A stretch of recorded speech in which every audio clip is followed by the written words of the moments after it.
Boa tarde a todos. Vamos dar início então a esta sessão em conjunto com a Sociedade Portuguesa da AVC. Eu penso que falo aqui por todos os cardiologistas na sala, que para nós é um privilégio e muito gosto em ter esta sessão conjunta, pela qualidade da interação que se tem feito entre estes grupos já aqui há alguns anos.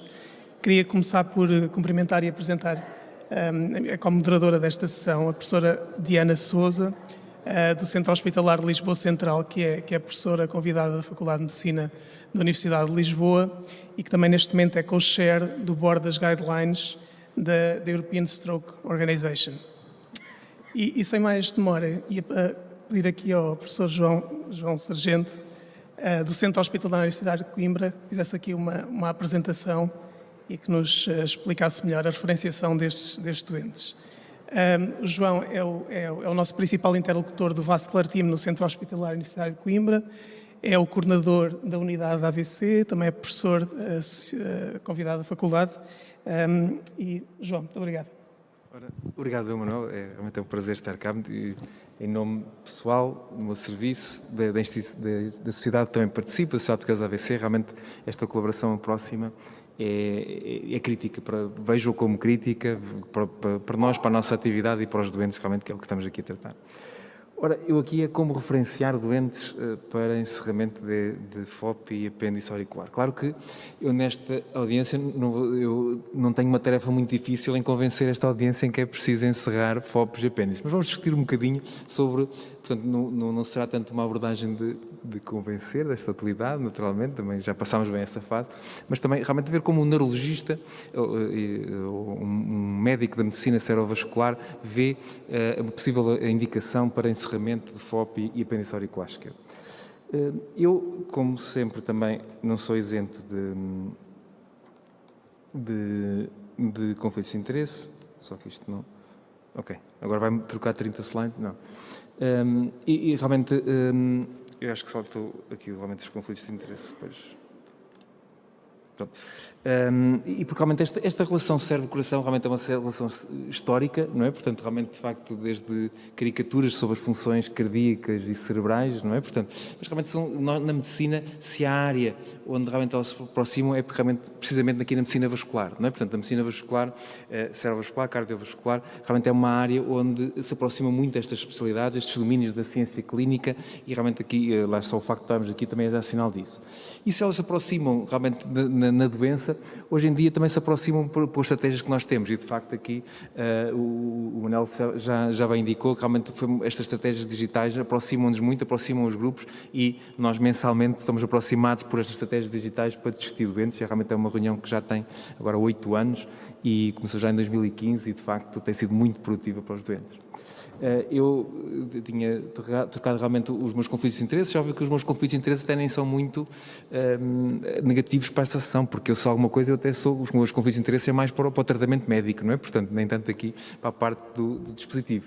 Mas se porventura eu sou o principal conflito de interesse é realmente toca o que eu já aqui discuti, que realmente é esta proximidade que eu tenho com a equipa de intervenção, de cardiologia de intervenção do meu centro, porque realmente nós além de termos uma excelente relação profissional e realmente tenho que reconhecer isso também aqui publicamente, também temos muito boa relação, ou excelente também, melhor, pessoal e de facto isso pode modular um bocadinho algumas coisas que eu vou aqui dizer, mas tentarei sempre manter no mais profissional possível, como é óbvio.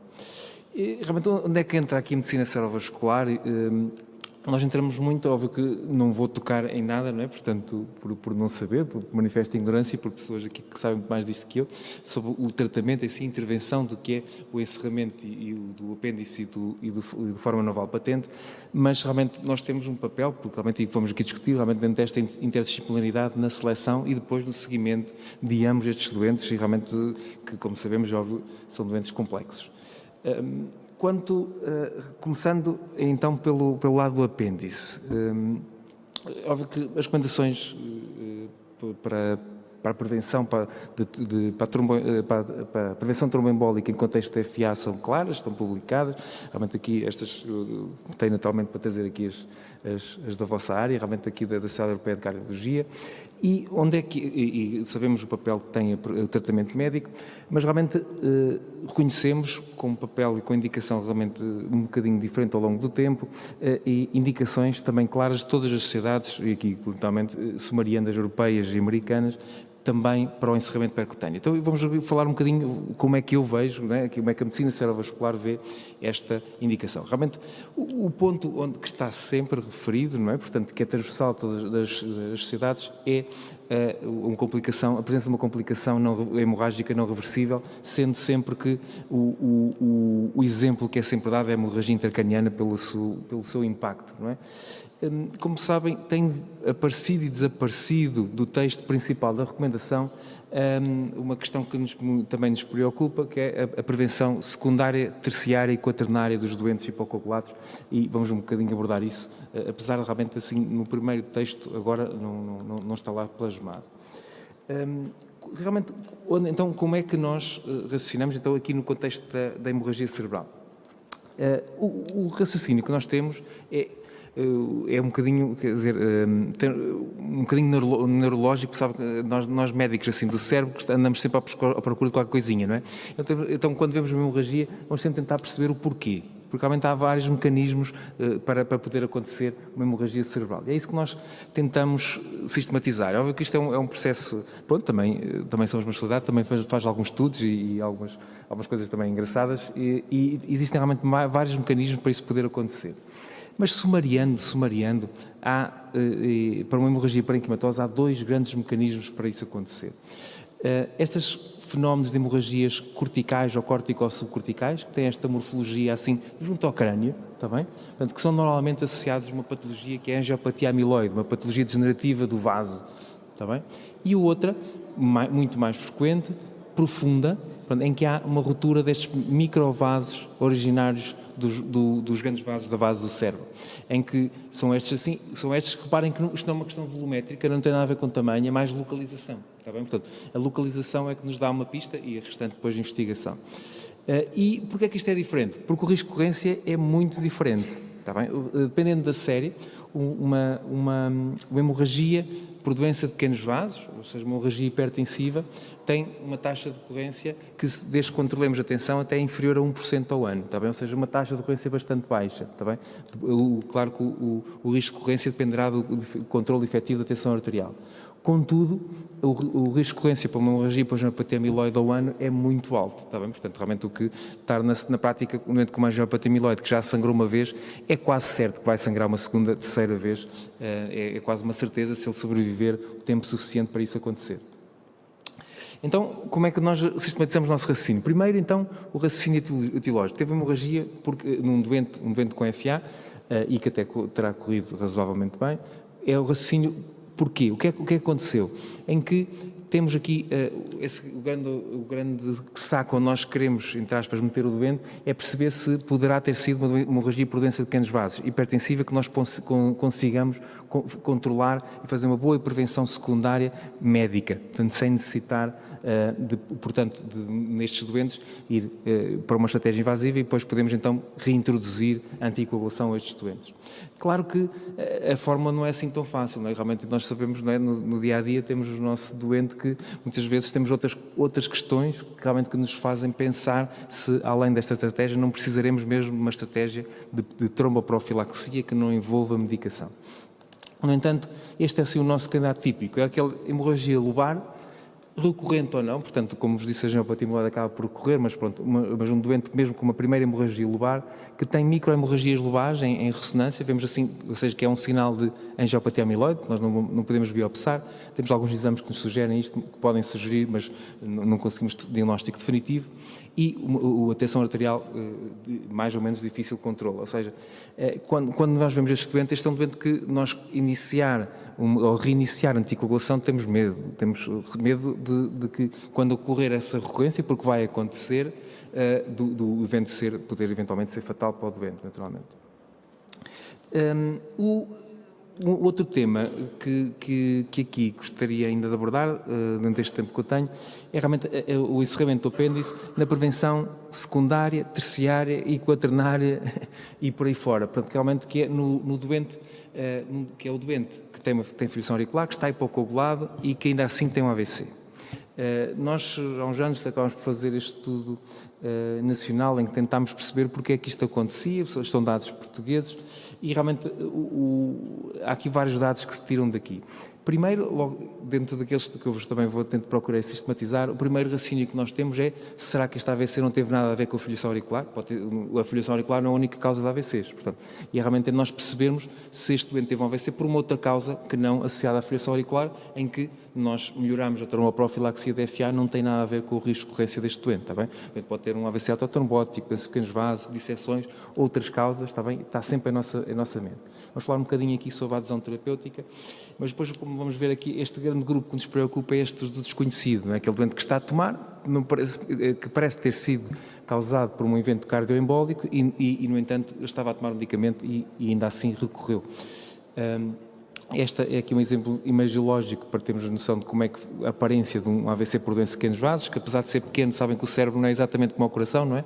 Podemos ter um AVCzinho pequenininho, mas o doente fica plégico, ou o doente não fala, portanto, ou seja, a eloquência do cérebro não diz que a lesão não interessa, não tem impacto, simplesmente o volume da lesão, claro que também tem impacto, mas é a sua eloquência da localização da lesão que pode ser muito prejudicial para o doente. Então, este é sempre o nosso raciocínio. Primeiro, teve o AVC isquémico anticoagulado. Qual foi a etiologia? Foi mesmo cardioembólico ou não?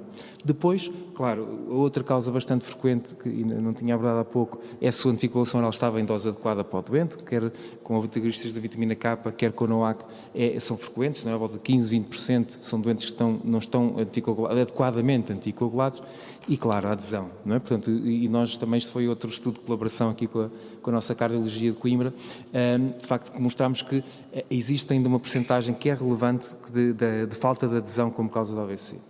Só que depois disto tudo, depois de batalhar a etiologia da adesão, nós ainda encontramos 25% a 40% em que só há FA para justificar o AVC, em que o doente está adequadamente anticoagulado, está a tomar bem, não há falta de adesão e tem um AVC. E realmente estes são doentes muito problemáticos. Como é que nós podemos otimizar isto? Não é? Nós falaremos um bocadinho disso, mas realmente a troca de simples de anticoagulação não demonstrou benefício neste risco de ocorrência e realmente torna-se atrativa uma hipótese não farmacológica de reduzir adicionalmente, em cima da anticoagulação oral, o risco de ocorrência. Claro, sabem, realmente, e neste contexto, aqui a frase da FDA, mas há muitas outras idênticas, que é realmente traduzindo esta condição em que realmente não temos uma evidência alta nestas condições, atendendo aos dados que nós temos, partilhar a decisão. Não é? De facto, é isso que, também neste caso particularmente, nesta situação em particular, partilhamos a decisão e realmente quando não vemos outra hipótese, uma hipótese que nós temos para otimizar realmente é fazer a estratégia combinada de anticoagulação oral em dose adequada, além de encerrar o apêndice auricular ao doente.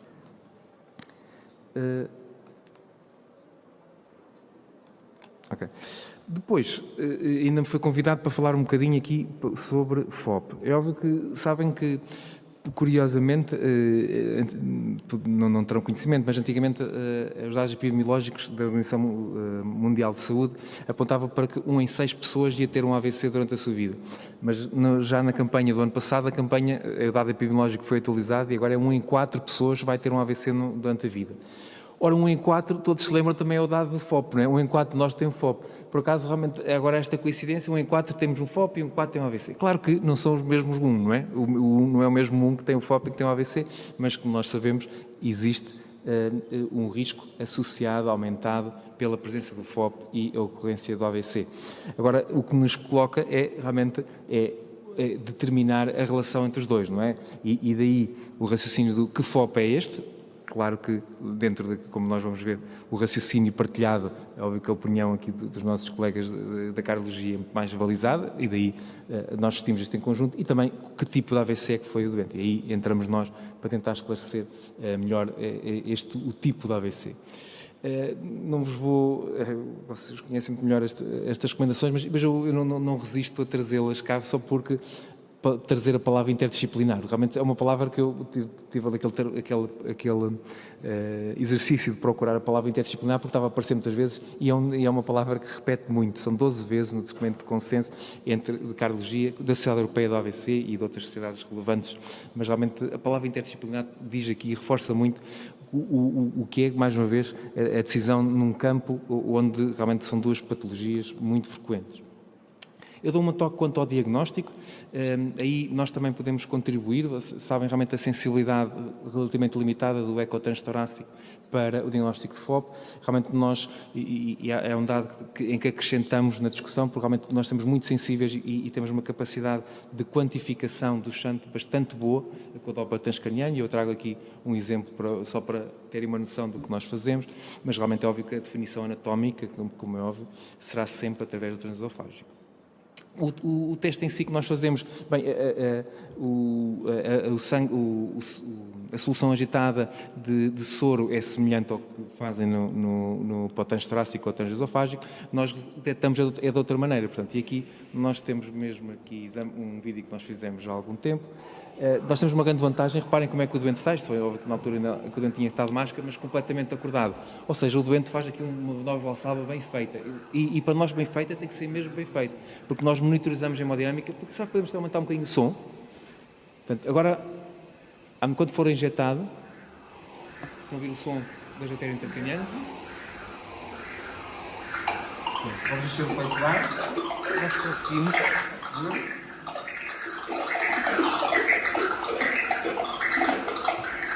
Torna-se muito fácil quantificar. Realmente aqui é um shunt de grandes dimensões, não é? Portanto, no entanto, mesmo shunts de dimensões moderadas, nós conseguimos quantificar qual é a dimensão da passagem, não é o olho. Portanto, nós conseguimos dar-nos um número, está bem? Um número quantificável que nos dá uma noção quantitativa da dimensão da comunicação.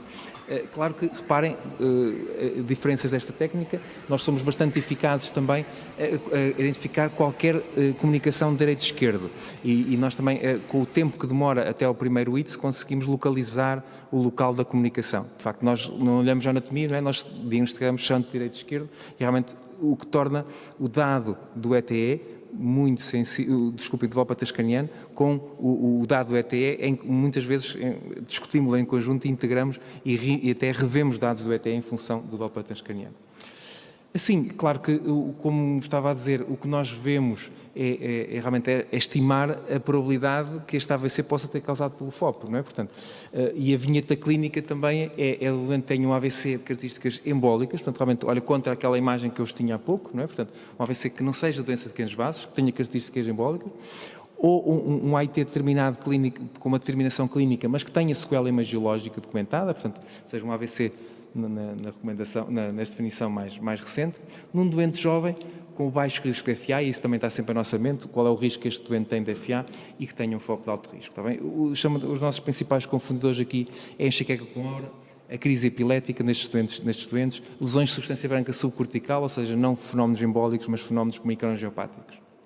Então, o nosso raciocínio FOP e AVC, primeiro perceber se o AVC é mesmo embólico, se não temos realmente outra causa para o AVC e depois olhar para o FOP. Quanto aqui, é óbvio, partilhar a decisão atualmente com os colegas da cardiologia se entendemos que realmente aquele FOP é capaz de estar envolvido na gênese deste AVC e ainda este raciocínio sobre o risco que este doente tem de FA, não é? E se realmente vimos particularmente com a idade e, claro, com as características que vós, colegas da cardiologia, nos podem indicar e sugerir para que realmente que este doente possa ter uma FA oculta ainda não diagnosticada.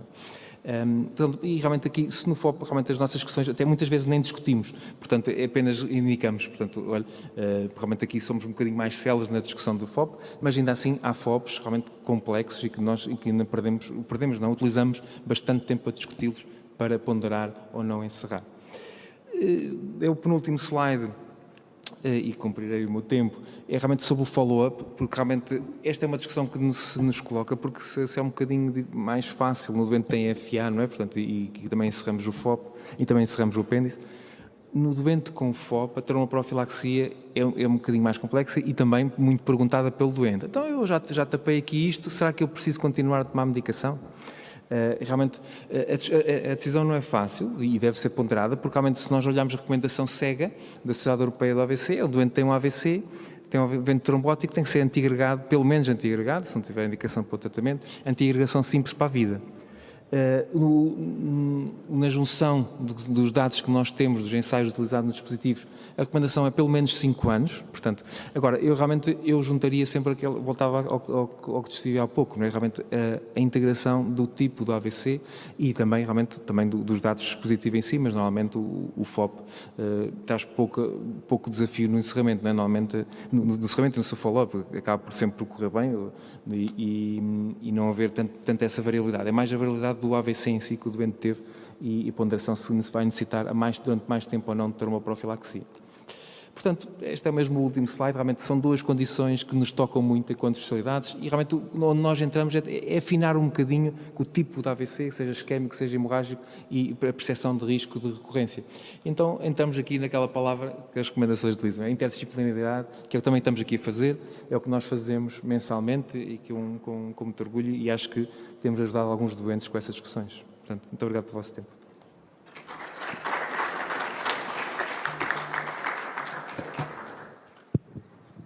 Muito obrigada, João, pela extensiva discussão sobre estes temas, pela perspectiva do médico do AVC nesta problemática e aproveito também para anunciar que as próximas guidelines europeias de manejo de doentes com foramen patente no contexto da AVC serão publicadas e apresentadas em maio na Conferência Europeia.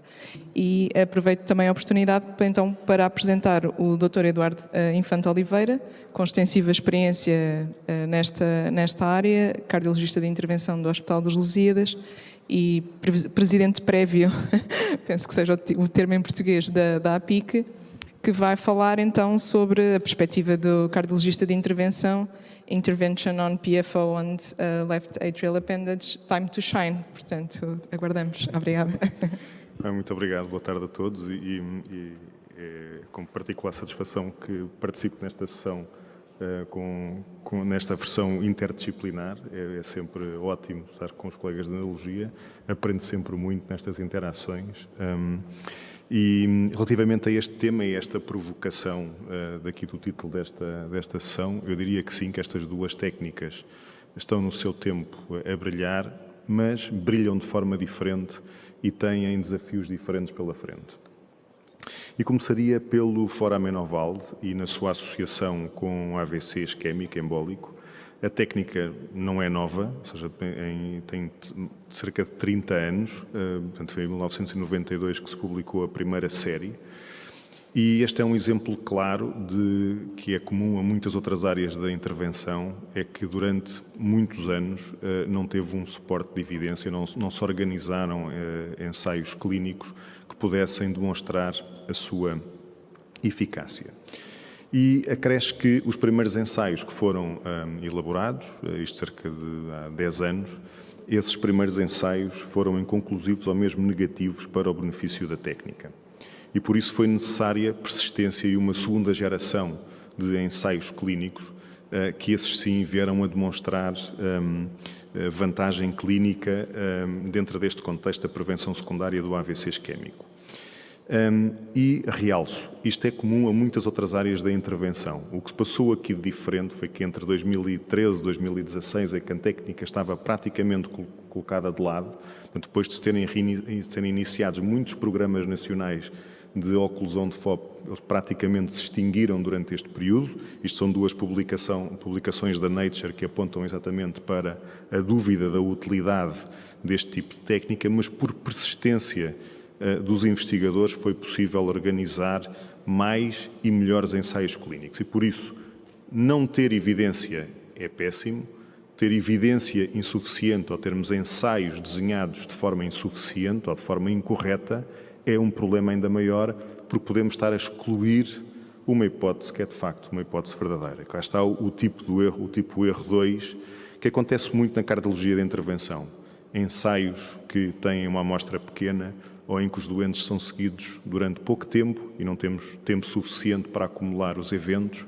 E porque não temos tempo para acumular eventos, construímos endpoints compostos e metemos no mesmo saco endpoints que não têm o mesmo valor, ou então, para facilitar o ensaio, selecionamos populações que não têm um risco muito elevado. E tudo isso aconteceu relativamente aqui aos estudos do foramen oval e acontece em muitas outras áreas da cardiologia de intervenção. E isto acresce que vivemos particularmente uma era em que se coloca muito em causa a necessidade da intervenção médica, particularmente da intervenção médica que envolve alguma invasão. Estamos numa época de nihilismo médico e por isso é importante que a evidência seja robusta e que os ensaios sejam adequadamente desenhados. E por isso aquilo que a segunda geração de ensaios nos propôs foram doentes selecionados de forma mais coerente, em que foram excluídos os AITs, foram incluídos doentes com AVC e demonstração imagiológica, portanto, lesão anatómica que correspondia ao que clinicamente se nos parecia traduzir como AVC, doentes que ao mesmo tempo tinham shunts, que eram shunts significativos, e foram randomizados para receber não só a oclusão percutânea, mas mantiveram a terapêutica médica. E todos estes fatores foram importantes para que estes ensaios tivessem sucesso relativamente à primeira geração. E desta forma foi possível documentar que era possível reduzir de forma significativa, cerca de 60%, a taxa de ocorrência de AVC isquémico nesta população.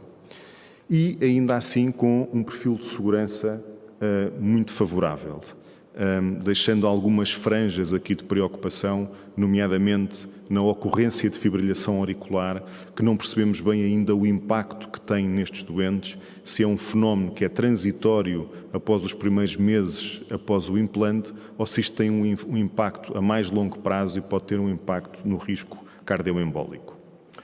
Do ponto de vista do impacto que estes novos estudos tiveram na nossa prática clínica, ele foi quase imediato. Vejam esta publicação que tem números só até 2018, e portanto tínhamos só aqui um ano de utilização, e vejam que em vários países europeus a utilização passou a ser quase exponencial, com exceção do Reino Unido, que exigiu que para a aprovação e a introdução da técnica fosse demonstrado custo-efetividade, o que veio mais tarde a ocorrer.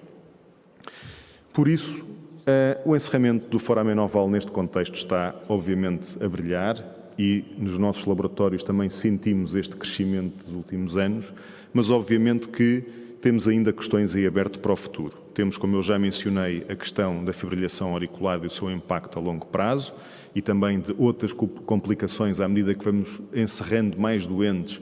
Complicações de muito baixa frequência merecem também um olhar atento, como por exemplo o risco de erosão.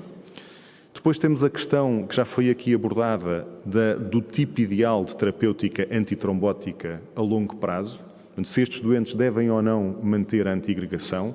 Os estudos mais recentes tiveram sucesso com esta estratégia. Como é que vamos definir o tempo em que vamos suspender esta terapêutica? Depois a questão dos novos dispositivos que estão para aparecer e podem mitigar as complicações, mas temos que provavelmente realizar novos ensaios clínicos para perceber se temos ou não um efeito de classe.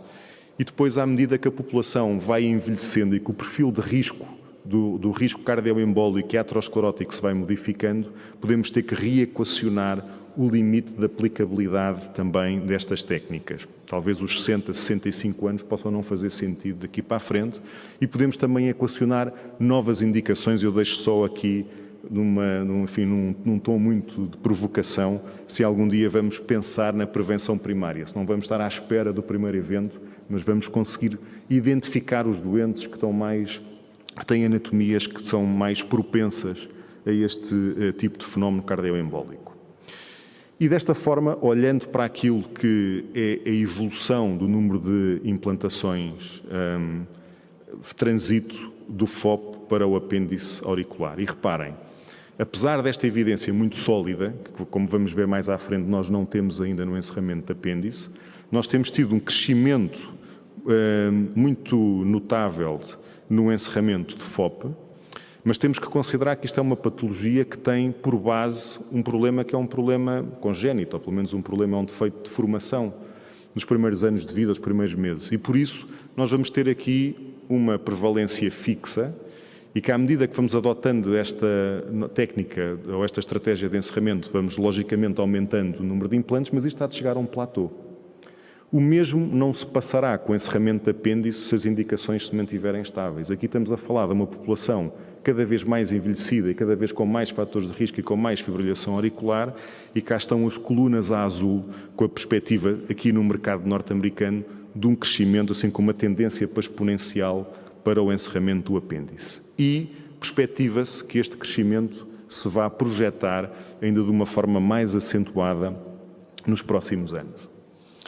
E por isso o encerramento do apêndice pode, de facto, estar agora já a brilhar alguma coisa, mas pode brilhar muito mais no futuro. E tem aqui vários cenários de interesse. Tem os doentes com elevado risco hemorrágico, os doentes que pura e simplesmente têm intolerância aos anticoagulantes, embora aqui podem aparecer concorrentes à altura no futuro próximo, como novos fármacos com um perfil de segurança diferente. E temos também a questão do risco residual que já abordámos na palestra anterior. Portanto, doentes com anticoagulação e que ainda assim têm um risco residual importante de ter AVC.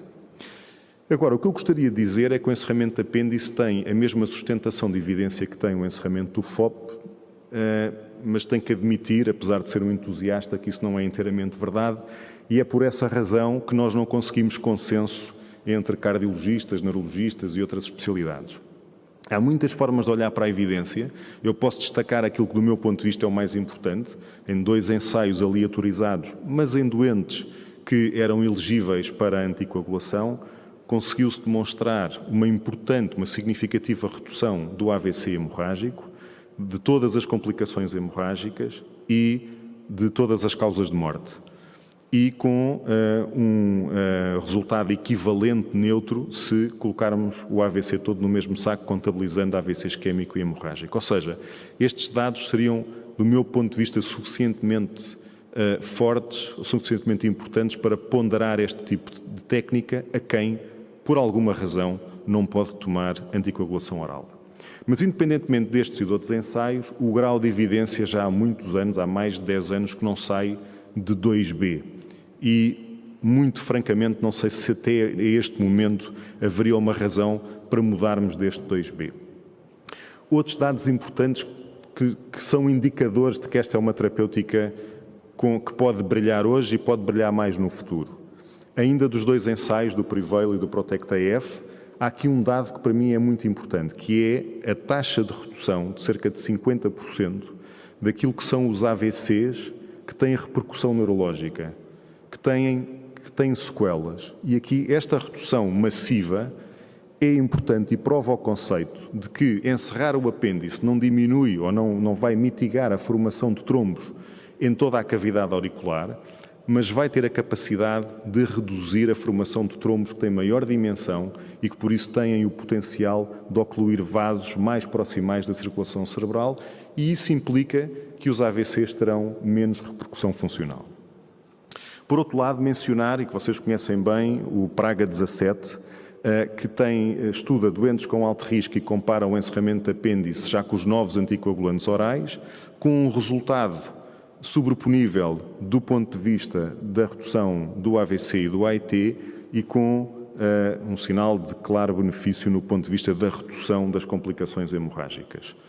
Tem a desvantagem de ser um ensaio de pequenas dimensões, mas é um sinal positivo de que esta tecnologia, mesmo comparado com aquilo que é a prática atual da utilização dos novos anticoagulantes, que pode ter vantagem. E, por fim, um estudo que é da área cirúrgica, mas que também prova o conceito de que o encerramento de apêndice reduz o risco residual. Reparem, isto é um contexto diferente de doentes. São doentes com fibrilação auricular, que por alguma razão são submetidos a uma cirurgia cardíaca e são aleatorizados para fazer apenas a cirurgia cardíaca e depois o plano de anticoagulação, ou então associarem a anticoagulação a um encerramento cirúrgico do apêndice. E este ato de encerramento, de exclusão do apêndice, independentemente de termos anticoagulação nos 2 ramos, conseguiu demonstrar uma redução muito significativa do AVC cardioembólico e da embolização sistémica, e este é um dado importante do ponto de vista da prova de conceito. Os próximos anos vão ser anos entusiasmantes do ponto de vista da evidência. Temos muitos ensaios que estão a decorrer e temos muitos ensaios que estão a decorrer em contextos muito diferentes. Temos contextos de doentes que são elegíveis à anticoagulação, doentes que não são elegíveis à anticoagulação e depois em subtipos que são muito interessantes, após ablação, após aplicação de TAVI, após angioplastia. Temos contextos muito diferentes e por isso os próximos anos vão ser anos em que nós provavelmente vamos poder ter muito mais evidência e há a esperança de que a indicação possa saltar de 2B. Por isso, no futuro, esta técnica pode brilhar ainda mais e cá está, nos 3 tópicos, como alternativa à anticoagulação na doença, na infibrilação auricular não valvular e aqui no contexto de alto risco e da intolerância, como uma estratégia de add-on à anticoagulação, não como substituição, mas para reduzir o risco residual e, por fim, os procedimentos híbridos, como, por exemplo, os doentes que são submetidos a TAVI, em que sabemos que a anticoagulação, pela sua fragilidade, estes doentes acabam por ter eventos hemorrágicos com muita facilidade. Estes são os 3 contextos de futuro e eu diria que se os inibidores do fator 11 tiverem muito sucesso, provavelmente os últimos 2 grupos serão a verdadeira área de trabalho do encerramento do apêndice. Desafios para o futuro. Não vamos poder ter uma terapêutica antitrombótica pós-implante que sirva para todos e vamos ter que adequar essa terapêutica antitrombótica e neste momento não temos evidência para o fazer. Temos uma área muito sensível que é o encerramento do apêndice após o AVC hemorrágico e este é o tipo de doente que nós gostaríamos que não tivesse qualquer tipo de terapêutica antitrombótica. Mas com um dispositivo endovascular, obviamente que pagamos sempre um preço e o preço é a endotelização e a endotelização anda de mãos dadas com fenómenos trombogénicos e por isso precisamos de uma nova geração de dispositivos que possam promover rapidamente essa endotelização, tentando diminuir o mais possível o fenómeno trombogénico. E assim podemos entrar mais nestas populações de grande fragilidade que precisam da prevenção cardioembólica e que têm um elevadíssimo risco hemorrágico. Depois temos o desafio da logística. Uma técnica para brilhar tem que ser uma técnica acessível. Os doentes têm que chegar à hemodinâmica e nós temos que ter tempo de sala para realizar estes procedimentos. E neste momento a intervenção estrutural tem muita concorrência e temos pouco tempo de sala e quando precisarmos de tempo de sala com transesofágico e anestesia, vamos logicamente realizar menos encerramento de apêndice e por isso a evolução da técnica, dependendo menos do transesofágico, evoluindo para outras técnicas de imagem, como por exemplo o eco intracardíaco, serão fundamentais para nós conseguirmos realizar mais procedimentos e estando menos dependente de uma logística muito aparatosa. Muito obrigado.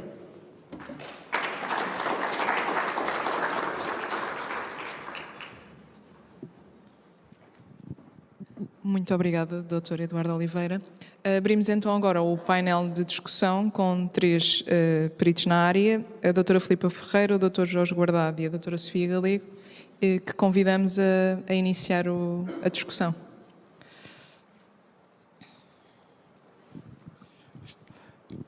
Ora, boa tarde.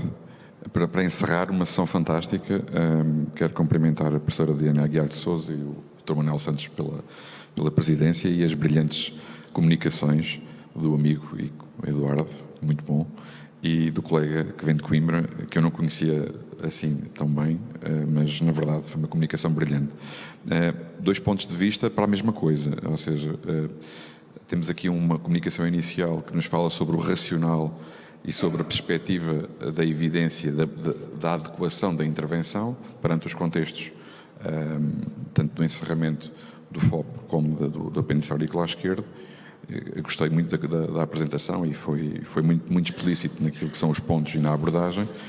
E também gostei muito do Eduardo, da comunicação, sobretudo naquilo que ele coloca como uma perspectiva nos nichos que a gente não estava a pensar, mas que temos que pensar, que é nas áreas que, para o futuro e que algumas já são atuais, da aplicação destes dispositivos, para além daquilo que a gente hoje já tem na prática. E, portanto, Gostei imenso. A pergunta que eu faço aqui é generalista.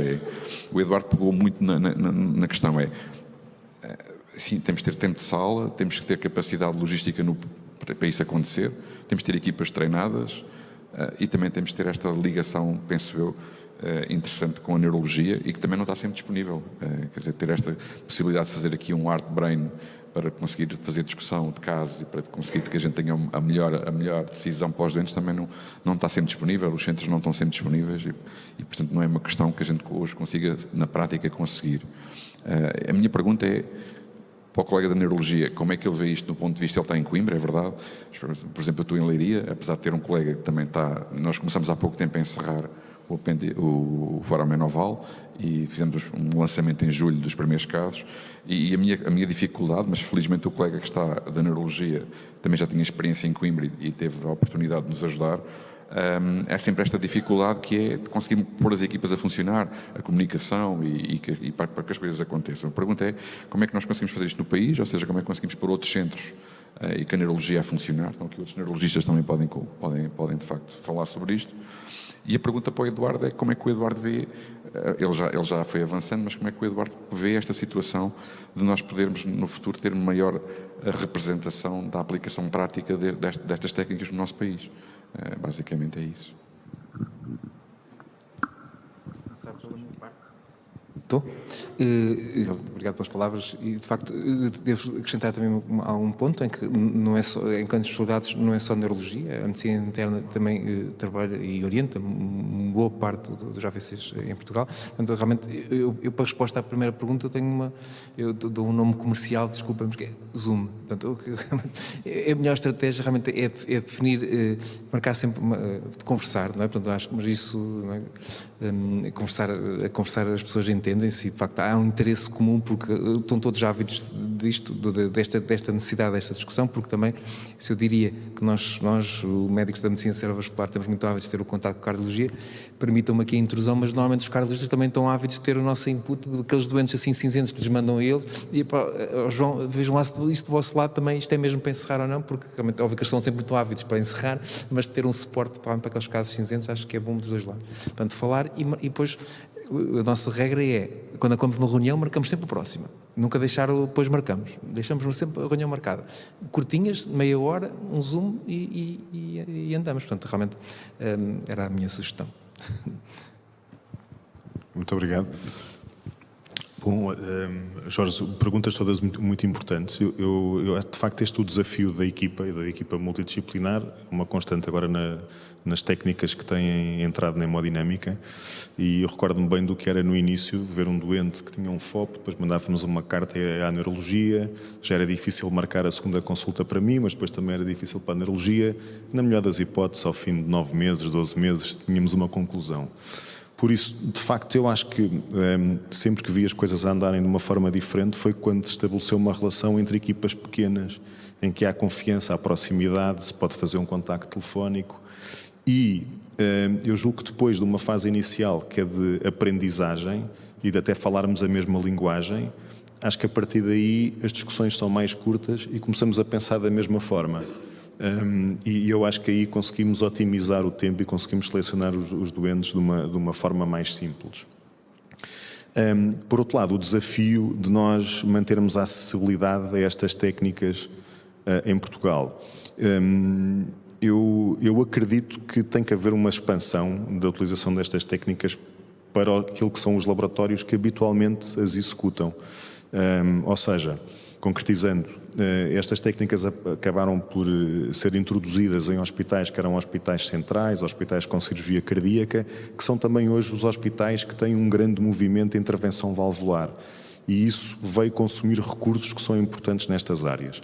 Por isso eu acho que tem que haver aqui uma distribuição racional e algumas destas técnicas podem ser feitas com muita segurança noutros hospitais que não têm um movimento valvular tão importante, em que a intervenção coronária neste momento diminui a pressão sobre os laboratórios e eu acredito que essa pode ser uma das soluções, sem dúvida, e de facto tenho colaborado com vários serviços para abrirem esses programas e os programas têm funcionado de forma segura e têm oferecido um tratamento de proximidade, e alguns destes centros já começam a receber doentes que vêm de cidades onde têm centros de maiores dimensões, mas têm mais dificuldade em tratar os doentes porque têm outras técnicas que lhes ocupam mais tempo.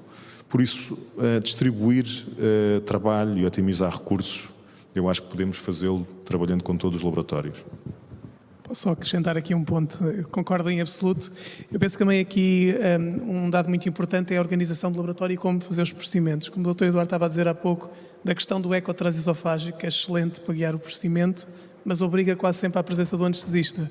E uma forma de termos uma forma de atuar mais rápida, de facto, é passar para o eco intracardíaco. Tanto que nos defeitos do septo anti-auricular é uma técnica relativamente simples e mais fácil de implementar no apêndice, de facto. Com o tipo de imagem que temos atualmente é um campeonato diferente e muito mais difícil, mas na nossa experiência, se nós tivéssemos ETE para encerrar CIA às FOPs, conseguimos fazer 2, 3 casos numa manhã e de agora, confortavelmente, conseguimos fazer 4, 5 casos, desde que haja vacas, que é outra limitação muito importante. Mas em termos de utilização de sala, temos ali um dia com impacto prognóstico muito relevante em encerrar 4 e a tratar 4, 5 doentes e assim conseguimos encurtar a lista de espera. Muitos parabéns também pela vossa excelente apresentação. Eu ia aproveitar que temos aqui uma equipa multidisciplinar e que nem sempre é possível, portanto também dou os parabéns à Comissão Organizadora pela iniciativa e vou fazer uma questão então ao colega de Neurologia e uma questão ao colega de Cardiologia, portanto para o Dr. João Freitas.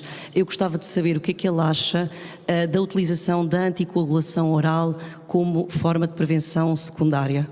Ou seja, a mim parece-me que se nós consideramos que o forama naval patente é a causa mais provável daquele AVC, que não houve outra causa documentada, parecia-me um bocadinho mais óbvio que se iniciasse a anticoagulação. No entanto, em muitos hospitais, e eu falo particularmente do meu, que é o Hospital Garcia de Horta, isso não acontece. Portanto, os doentes são normalmente antiagregados. Aquilo que eles até fazem, e que eu acho curioso, é vão à procura de outras indicações para que os doentes possam estar anticoagulados, como fazer uma cintigrafia de ventilação-perfusão ou fazer até um Doppler dos membros inferiores, onde possam realmente documentar e, se calhar, chamar a atenção que se calhar é a causa mais provável realmente é a embolia paradoxal, e queria saber se não existem realmente estudos de anticoagulação com a antiagregação neste subgrupo de doentes jovens e que sem outras causas de AVC.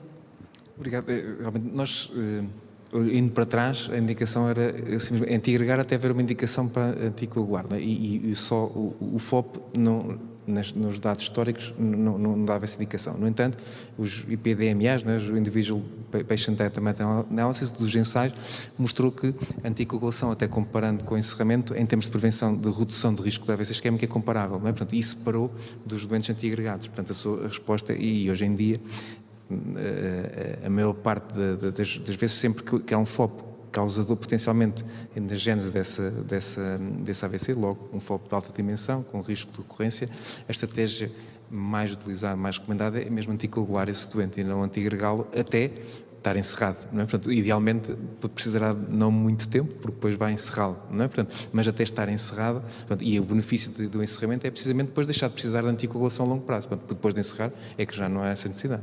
Com certeza.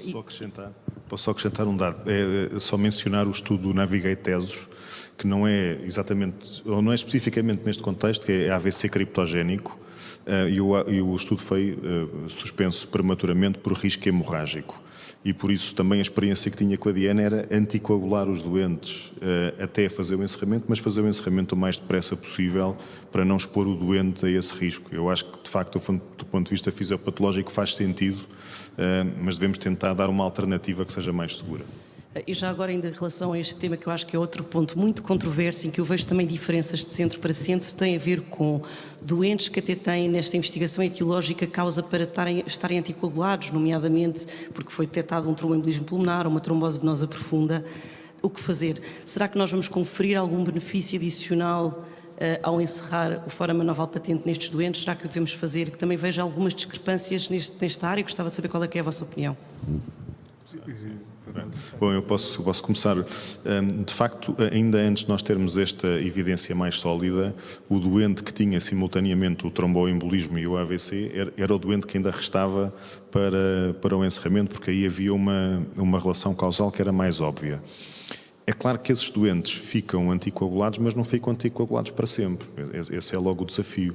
Vão ficar anticoagulados durante algum tempo e nós depois vamos descontinuar essa anticoagulação, admitindo que o doente pode ter um tromboembolismo pulmonar no futuro, mas que isso não é do ponto de vista funcional tão dramático como um AVC. Ou seja, do meu ponto de vista, proteger o território cerebral é um imperativo. Mesmo que o doente faça um encerramento e tenha um ciclo de algum tempo de anticoagulação, o investimento do encerramento do FOP é um investimento a longo prazo. Pois, e a pergunta traz mais um pântano, porque realmente aí depois a nossa evidência começa, ou melhor, o nosso suporte para as nossas decisões diminui, que é realmente quando os doentes precisam de articulação ad eterno. Pois, porque realmente esses são aos dois grupos, não é? Aqueles que precisar transitoriamente de anticoagulação, que eu acho que esses realmente acho que será relativamente pacífico, mas depois ao já de eterno. E esses são aqueles doentes que têm um SAF, têm uma mutação protrombótica. Os TEPs, agora cada vez mais os tromboembolismos pulmonares, as equipas dos TEV e TEPs tendem a anticoagulá-lo indefinidamente. Com doses menores, é verdade. E nós depois também aquele risco moderado de recorrência do evento trombótico, e aí eu acho que aí entra a discussão em equipa, de facto, nós percebemos que o FOP também é que é este, não é? Portanto, e de facto aí nós entramos muito realmente para perceber o que é que pode acrescentar, porque este doente vai ser articulado para a vida, mas também há aqui ele se calhar não vai ser para a vida, porque ele há de ter lá uns pólipos no intestino para tirar. Há de ter há de ter sempre aquele dentista que não é que é o fator de risco principal, o dedo do dentista, que vai sempre mandar parar uma articulação, e depois isso, não é? Portanto, e depois, lá está, pôr na balança bem aí o atributo da cardiologia do que é este FOP, pronto, mas realmente é a questão, não vou dizer uma resposta para todos, não é? Realmente acho que tem que haver discussão entre equipas. Tendencialmente encerrar, não é? Mais nesta perspectiva de virem suspender transitoriamente no futuro ou quando forem mais idosos. Ok. Já agora, só o Dr. Eduardo Oliveira também gostava de lhe perguntar uma questão relativamente aos chantes residuais, que eu acho que não são assim tão poucos, e eu acho que estão subestimados, até porque a maioria das vezes nós calculamos através do transesofágico pós, mas está demonstrado também que quando fazemos através do Doppler transcraniano, os chantes residuais são muito mais frequentes e podem chegar até 40%. E eu pergunto, o que fazer com esses chantes residuais, quando nos preocuparmos, e em que situações é que sugere que seja proposto para uma nova reintervenção? Bom, a reintervenção é difícil, muitas vezes pode não ser um problema solucionável. Eu diria que, e isso foi a minha aprendizagem com o Doppler transcraniano, é que tem, apesar de tudo, alguma percentagem de falsos positivos, e depois tem um conjunto que são resultados que são verdadeiros positivos, mas que do ponto de vista funcional para a prevenção da embolização de um trombo não têm repercussão, porque correspondem a doentes em que não há a posição completa do dispositivo ou não há uma endotelização completa do dispositivo, o que permite a passagem de bolhas entre as superfícies, entre os discos ou entre a rede do dispositivo, mas não permite a passagem de trombos, ou, no fundo, de objetos com outra dimensão. Seja, do ponto de vista funcional, embólico, da embolia paradoxal direita-esquerda com trombo, o dispositivo cumpre a sua função. É claro que se tivermos chantes de grande dimensão, o doente deve repetir o transesofágico e perceber se não é esse o caso, se houve uma deslocação do dispositivo, ou se foi subdimensionado e existem zonas do lábio do foramen oval que permitem passagem de trombos, e aí o cenário será diferente. Devo dizer que estes chantes residuais, que eu não valorizo particularmente no doente em que eu quero prevenir a passagem de trombos, nesses há doentes em que não me preocupam, há outros que me preocupam mais quando são doentes que querem fazer querem fechar o FOP para reduzir a embolização gasosa, ou seja, mergulhadores de profundidade, particularmente mergulhadores profissionais. Aí o cenário é diferente e eu acho que até aí deve ser ponderado se a solução percutânea é a melhor solução. Confesso que já o fiz, mas tem que se informar o doente que muitas vezes uma solução percutânea pode não conseguir tapar definitivamente e evitar a passagem de bolhas e da cavitação, que é o que pode acontecer no momento da descompressão. Esses doentes já me preocupam mais. posso só provocar, não existem falsos negativos no Doppler, porque aquilo não há hipótese. A gente detecta o ar, se chega ao cérebro, tem que passar. Aqui a questão pode ser falso negativo é do dispositivo, pode não ter sido exatamente pelo dispositivo, mas nós não há hipótese, ele teve que lá chegar de alguma maneira, com o tempo, porque nós só fazemos uma injeção, portanto, claro, se for muito tardio ou um minuto depois, aí não valorizamos, não é? Mas logo a seguir, 3, 4 segundos depois de injetarmos, chegou no cérebro, teve que haver uma comunicação. Depois é interpretarmos, e ponto é como disse, não é? Portanto, e pode não ser significativo, realmente, e pode não ser do FOP até, pode haver, o achante pode ser no outro lado, não é? Portanto, nós também vemos seitos extracardíacos, está bem? É só para a gente contar aqui. Nossa. Gostava só de acrescentar aqui um pequeno ponto em relação a essa questão dos chantes residuais. Nós recentemente analisámos a nossa série, que já cerca de 400 doentes encerrados por FOP, e fizemos um follow-up rigoroso do ponto de vista neurológico e também do ponto de vista da cardiologia. A presença de chante residual era baixa, era dependente do dispositivo e era maior com os dispositivos de FOP versus com os dispositivos de CIA. Portanto, naqueles FOPs de maiores dimensões, nós agora, por rotina, fazemos medição e colocamos muitas vezes dispositivos de CIA e, de facto, na série nota-se que esses dispositivos de CIA não tinham chante residual. Depois, o outro ponto é que, apesar de haver algum chante residual, dependendo do dispositivo, não havia nenhuma relação entre o chante residual e a incidência da AVC, que era muito baixa na série, mesmo baixíssima, e não tinha qualquer relação. Portanto, lá está a questão, o significado clínico desses pequenos chantes, por vezes, felizmente, não tem grande tradução. Boa tarde a todos. Obrigado pelas excelentes apresentações. Voltando aqui um bocadinho atrás à questão do Jorge. Efetivamente, a abordagem destes doentes é essencial que seja feita em equipas multidisciplinares, sobretudo para a identificação dos doentes, para a estratificação do risco que é feita e, sobretudo, também, e nós esquecemos que estamos atualmente na medicina do tratamento individual, que o doente tem uma palavra a dizer e, sobretudo, porque os doentes devem ser ensinados e também têm um papel na escolha e devem fazer a escolha e faz parte destas equipas multidisciplinares apresentar ao doente qual a melhor solução e deixar que o doente também faça parte dessa solução e muitas das vezes nós esquecemos disto, mas acaba por ser extremamente importante. Eu tenho aqui duas questões, uma para o João. E eu vi a apresentação, gostei imenso, mas eu tive uma dúvida. Nos doentes que têm AVCs, que estão corretamente hipocoagulados e que nós consideramos que esses doentes têm uma falência então da terapêutica por DOACs, vocês imediatamente sugerem ou referenciam para um encerramento do apêndice auricular esquerdo ou consideram um switch da terapêutica? Por exemplo, alguém que teve um AVC sobre um anti-fator 2A passar para um anti-10A, vice-versa? Eu começo por dizer do suporte que nós temos, os estudos e sobretudo um conjunto de séries que há e de extrapolação de alguns dados randomizados, não houve benefício em switches. Portanto, se depois do doente que está adequadamente anticoagulado, trocar para a anticoagulação, não há suporte que diga que isso vamos reduzir o risco de AVC. Claro que normalmente eu pessoalmente uso e só uma nota antes de responder, não há evidência classe 1A para isso, portanto a recomendação é mantê-lo anticoagulado ou discutir o encerramento. Portanto, contudo, o que eu faço é uso um compósito, discuto com a cardiologia, vejo que tipo de apêndice é que é, se é um apêndice muito doente, não é? E não vou aqui nesta audiência discutir o que é um apêndice auricular esquerdo com mais trombogénico, não é? Portanto, para ajudar a tomar essa decisão.